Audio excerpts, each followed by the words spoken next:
in Peru last year was outdoors. It had a much more relaxed vibe. At the same time, we knew that meeting was a preparation for this meeting. Everybody sort of framed things as pre-Paris, whereas this meeting has a higher level of legitimacy for all these reasons. The issue of climate displacement is on the radar. People are talking about it at this COP in a way they certainly were not last year.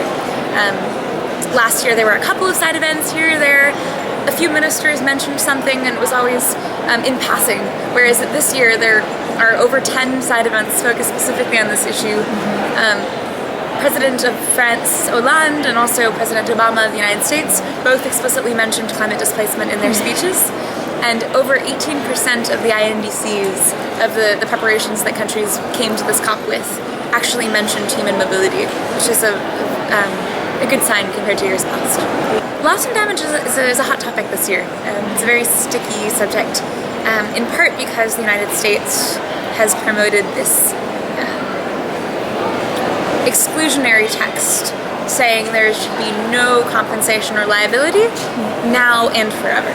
So not having those terms in the text wasn't good enough for the US. They wanted those terms to be removed, or to be explicitly negated in the text. And at the moment, the work that I'm doing here is primarily surrounding making sure that there is this climate displacement coordination facility firmly anchored within the loss and damage article of this text. Okay. Because of the most recent attacks in Syria, attacks in Paris, and the fact that so many people have linked that to the Syrian crisis, and the inflow of refugees and asylum seekers across Europe and the United States. This COP has a very different tone. It almost feels like there's this national security narrative and this national security agenda that permeates the space. We need to shift this narrative from one of national security to one of human security. I wish the narrative would shift from what loss and damage isn't to what it is, and that there was a push from the civil society and United Nations community to make sure that that text remains there.